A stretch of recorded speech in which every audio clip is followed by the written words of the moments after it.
Red టీవీలో మీ వ్యాపార ప్రకటనల కోసం ఈ నంబర్ ని సంప్రదించండి 6281747728. నమస్తే. ప్రస్తుతం మనతో పాటు సీనియర్ జర్నలిస్ట్ దాము బాలాజీ ఉన్నారు. ఆయనతో మాట్లాడదాం. నమస్తే సార్. నమస్తే సార్, విడుదల రజని తన సొంత పార్టీ వాళ్ళే 6.5 కోట్లు తీసుకున్నారు అని చెప్పేసి ఆరోపిస్తున్నారు. అసలు ఏంటి సార్ ఈ కేసు? విడుదల రజని ఆమె ఆరోగ్య శాఖ మంత్రి ఆంధ్రప్రదేశ్లో. బట్ ఏదో ఒక వివాదాల్లో ఉంటుంది మామూలుగా. గతంలో కూడా అనేక వివాదాలు ఉంది. తెలుగుదేశంలో ఉన్నప్పుడు జగన్ తిట్టిన పద్ధతి కూడా చాలా వివాదాస్పదమైంది. మళ్ళీ ఆమె వైసీపీలోకి వచ్చింది. 2018లో వైసీపీలో చేసింది. యాక్చువల్గా ఆమె గురువు పర్తిపాటి పుల్లారావు. ఆమె యాక్చువల్గా తెలంగాణలో కొండాపూర్ తొర్కపల్లి మండల్, యాదాద్రి భువనగిరి జిల్లా. బట్ ఆమె నేటివ్ ప్లేస్ అక్కడని అక్కడికి వచ్చింది. అంతకుముందు అమెరికాలో ఆమె సాఫ్ట్వేర్ రంగంలో పనిచేస్తుంది. తనకు కూడా ఏదో వ్యాపారాలు కూడా ఉన్నాయి. అక్కడ నుంచి తను చిలకలూరుపేటకు వచ్చి ప్రతిపాటి పుల్లారావు శిష్యురాలుగా రంగంలోకి దిగింది రాజకీయాల్లోకి.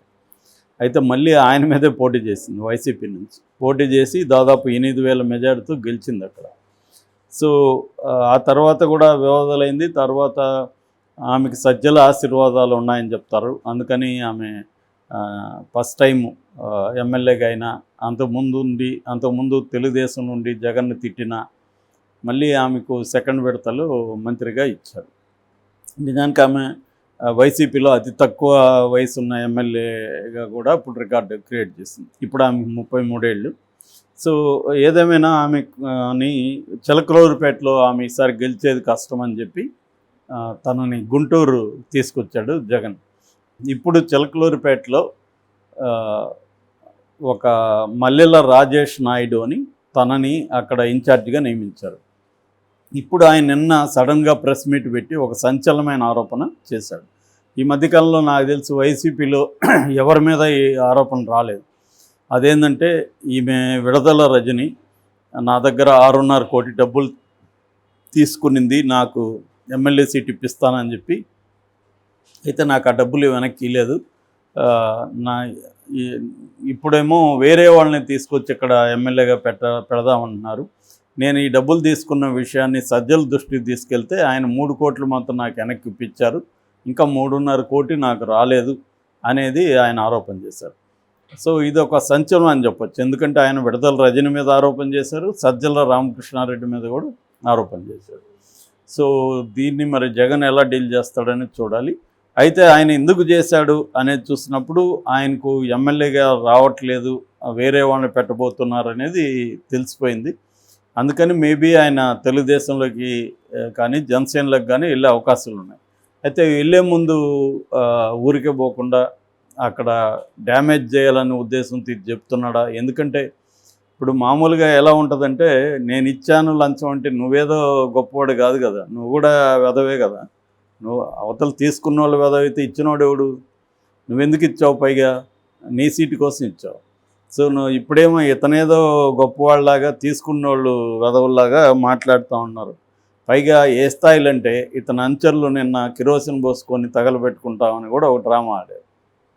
సో ఇది మామూలుగా ఇంకా మనం ఎక్కువ చూస్తాం. ఇక్కడ కూడా అలాంటి రాజకీయాలు చాలా చూస్తాం తెలంగాణలో. బట్ తెలంగాణకి మించి ఆంధ్రాలో ఉంటాయి రాజకీయాలు. ఎందుకంటే అక్కడ మోర్ కాంప్లెక్స్గా ఉంటుంది. రెండోది అక్కడ ఉన్న 2 పార్టీలు కూడా మామూలు పార్టీలు కాదు. సో ఇప్పుడు కొత్తగా అక్కడ మనకి పవన్ కళ్యాణ్ ఒక అడిషను, బీజేపీ కొత్తగా అడిషను, ఇవన్నీ పాతవే అయినప్పటికీ కూడా ఇప్పుడు ఈ రాజకీయాలు కొత్తగా ఉంటాయి ఈసారి. ఎందుకంటే ఈసారి చావో రేవో లాంటిది చంద్రబాబుకి, ఇవి మోస్ట్లీ చివరి ఎన్నికలు ఆయనకి. అట్లాగే ఇతనికి కూడా, ఎవరు మన పవన్ కళ్యాణ్కి కూడా ఈసారి గెలవకపోతే ఆయన ఇంటికి పోవాల్సింది. ఎందుకంటే ఇప్పటికే జన సైనికులకు విరక్తి వచ్చేసింది ఆయన మీద. ఈసారి కానీ గెలవకపోతే ఆయన ఎవరు పట్టించుకోరు. సో ఆయన వెనక కొంత కాపు సామాజిక వర్గం ఉందని చెప్పి బీజేపీ ఆయనకి ఇంపార్టెన్స్ ఇస్తుంది. ఇప్పుడు ఆల్టర్నేటివ్గా కాపులో నుంచి ఎవరైనా లీడర్స్ దొరికారనుకోండి, ఈయన పక్కన పెట్టేస్తుంది బీజేపీ కూడా. సో ఈ ప్రాబ్లం పవన్ కళ్యాణ్కి కూడా ఉంది. అందువల్ల వీళ్ళిద్దరికీ చావోరేవులాగా పోరాడాలని పరిస్థితి ఉంది. అట్లాగే జగన్కి కూడా చాలా సీరియస్. అతను ఇంకా రాజకీయాల్లో ఉంటాడు కానీ జైల్లో ఉండే అవకాశాలు ఉంది. ఈసారి ఓడిపోతే జైల్లో ఉండే అవకాశం ఉంది. మోడీ కానీ గట్టిగా అనుకుంటే ఆయనకి శిక్ష పడే అవకాశం కూడా ఉంది. శిక్ష పడితే 2 ఏళ్ళు దాటిందనుకో రాజకీయాల నుంచి కూడా ఆయన అంటే ప్రత్యక్ష రాజకీయాల్లో పాల్గొనే పరిస్థితి ఉండదు. మళ్ళీ అప్పుడు భారతిరెడ్డినో ఎవరినో రంగంలోకి దించాల్సి ఉంటుంది. ఎందుకంటే కూతుర్లు కూడా రాజకీయాల్లోకి వచ్చే పరిస్థితి లేదు. సో ఇలాగా ఏ వైపు చూసినా ముగ్గురికి ఒక సీరియస్ ఈ ఎలక్షను చావో రేవో అంటారు, లైఫ్ అండ్ డెత్. అటువంటి సిచ్యువేషన్ ఉన్నప్పుడు వాళ్ళకి ఇంకా ఏ రకమైన విలువలు కానీ రాజకీయ సిద్ధాంతాలు కానీ నైతికత కానీ ఏ రకంగానూ ఏమీ ఉండదు. గెలిచి తీరాలి, దానికోసం కమ్వాటమే ఏమైనా చేద్దాం అన్న పద్ధతిలోకి వెళ్ళిపోయారు. సో అందువల్ల ఇలాంటి కేసులు మనం ఇంకా రాబోతున్నాయి. ఇది మేబీ బిగినింగ్ అనుకోవచ్చు, ఇంకా వస్తాయి. అంటే ఎవరెవరు క్రెడిబిలిటీ ఉందో దాన్ని దెబ్బతీయడానికి కూడా రకరకాల పద్ధతులు ఆ క్రెడిబిలిటీని దెబ్బతీయడం అనేది జరుగుతుంది. ఎందుకంటే ఇప్పుడు గుంటూరులో ఈమెకు పెద్ద వ్యతిరేకత ఉండదు, ఎందుకంటే అక్కడ ఏం పెర్ఫార్మెన్స్ కానీ ఏమీ లేదు. అక్కడ ఎంత ప్లస్ అవుతుందో తెలియదు కానీ మైనస్ అయితే అక్కడ పెద్దగా అయ్యే ఛాన్స్ లేదు. ఇప్పుడు ఇలాంటి ఆరోపణలు చేయడం వల్ల ఈమె మీద ఒక బురద జల్లడం, రెండోది ఈమెని సపోర్ట్ చేస్తున్న సజ్జా మీద కూడా చేయడం అనేది అది జరుగుతుంది. అంటే ముందు నుంచి కూడా తెలుగుదేశం కానీ జనసేన ఏం చేస్తున్నాయంటే మన జగన్కి బలాలు ఏమున్నాయి ఆ బలాల్ని అటాక్ చేయడం అనేది ముందు నుంచి చేస్తుంది. బలహీనతల్ని భూతత్వంలో పెట్టి చూపించడం, బలాల్ని అటాక్ చేయడం అన్న స్ట్రాటజీ తెలుగుదేశం దాని మీడియా ముందు నుంచి కూడా చేస్తుంది.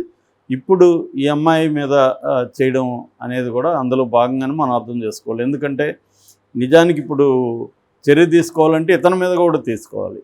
ఎందుకంటే ఇతనిది ఇచ్చినోడిది కూడా తప్పే కదా, లంచం తీసుకున్నోడిది కాదు. కరప్షన్ యాంటీ కరప్షన్ యాక్ట్ ఏం చెప్తుంది, లంచం ఇచ్చినోడిది కూడా నేరమే అని చెప్తుంది. సో ఎవరైనా నా దగ్గర ఇతను లంచం తీసుకున్నాడు సార్ అని కానీ మనం కంప్లైంట్ చేస్తే నువ్వు ఆల్రెడీ ఎందుకు ఇచ్చావు? కాబట్టి ఏంటంటే తీసుకోకముందే నువ్వు ఏసీబీ వాళ్ళ దగ్గరికి వెళ్ళాలి, పట్టించాలి, అప్పుడు అది ఓకే అవుతుంది. కానీ లంచం ఇచ్చి నీ పని జరగలేదు కాబట్టి, ఇప్పుడు నా పని జరగలేదు కాబట్టి నేను అన్యాయానికి గురయ్యానంటే ఎవడు దాని మీద సానుభూతి ఎవరికి ఉండదు. సో కానీ ఇతను సీట్ రాలేదు కాబట్టి ఈ ఆరోపణ చేసినట్టుగా మనకు అర్థం అవుతుంది. రెండోది అతను ఇంకోటి కూడా హెచ్చరించాడు, మరి రాజశేఖర్కి కానీ సీట్ ఇస్తే నేను 20 కోట్లు ఖర్చు పెట్టుకుంటాను అంటే ఓపెన్గా ఆఫర్ ఇస్తున్నాడు. నిజానికి అది కూడా నేరమే. 20 కోట్లు ఖర్చు దేనికి పెడతావు నువ్వు రాజకీయాల్లో అంటే అర్థమేమి? ఇప్పుడు ఏమైందంటే నేను ఇందాక చెప్పినట్టు ఏ పార్టీకి కూడా ఏ రకమైన స్టాండర్డ్స్ కానీ విలువలు కానీ ఏమీ లేవు, ఓపెన్గా అన్నీ వచ్చేస్తున్నాయి. ఎలక్షన్ కమిషన్ కూడా ఎంతమంది మీద కేసులు పెడుతుంది, పెట్టినా ఏం జరుగుతుంది మనం చూసాం. జయప్రద 7 సార్లు కోర్టు వారెంట్ ఇచ్చినా ఆమె వెళ్ళలేదు. ఎలక్షన్ కమిషన్ పెట్టిన కేసు అది.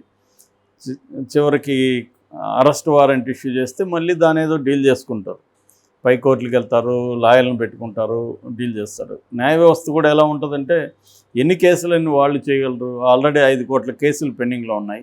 అందుకని వాళ్ళు కూడా ఒకసారి న్యాయమూర్తికి ఏదైనా కోపం వచ్చినప్పుడు ఇష్యూ చేస్తాడేమో అని మళ్ళీ ఫైల్స్ పేరుకుపోతాయి.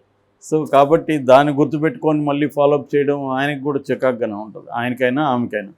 సో ఇలాగా ఇటువంటి కాంటెక్స్ట్లో మనం దీన్ని అర్థం చేసుకోవాలి. విడుదల రజనీని ఒక బదనాం చేసే ఉద్దేశంతో ఇతనికి టికెట్ రాలేదు కాబట్టి ఇచ్చుండొచ్చు, డబ్బులు ఇవ్వలేని సందర్భం ఏం లేదు. ఇవాళ సీట్ల కోసం ఎవరికి పరపతి ఉంటే వాళ్ళకి ఇస్తారు. ఆ మధ్య అప్పుడు నాకు బాగా గుర్తు, చిరంజీవి పార్టీ పెట్టినప్పుడు చాలామంది నాగబాబుతో ఎక్కువ సినిమాలు వచ్చాయి. సో స్టాక్ అయ్యారు అందరూ, నాగబాబు తెయిందిరా ఇన్ని సినిమాలు అని. విషయం ఏంటంటే టికెట్ కోసం ట్రై చేసే వాళ్ళందరూ నాగబాబుతో సినిమాలు తీయడం, ఆ ఫ్యామిలీతో దగ్గర కావడానికి ట్రై చేయడం. అందువల్ల నాగబాబుకి సడన్గా వరుసగా సినిమాలు వచ్చాయి అన్నమాట. అలా ఉంటుంది వ్యవహారం రాజకీయాల్లో. కాబట్టి ఏమైనా జరగచ్చు, ఇతని దగ్గర ఆమె తీసుకొని ఉండొచ్చు. బట్ ఇతను ఎందుకు ఆరోపిస్తున్నాడంటే ప్రధానంగా అతనికి టికెట్ ఇవ్వరు కాబట్టి ఆరోపిస్తున్నాడు. టికెట్ ఇస్తే ఆరోపించుండేవాడు కాదు.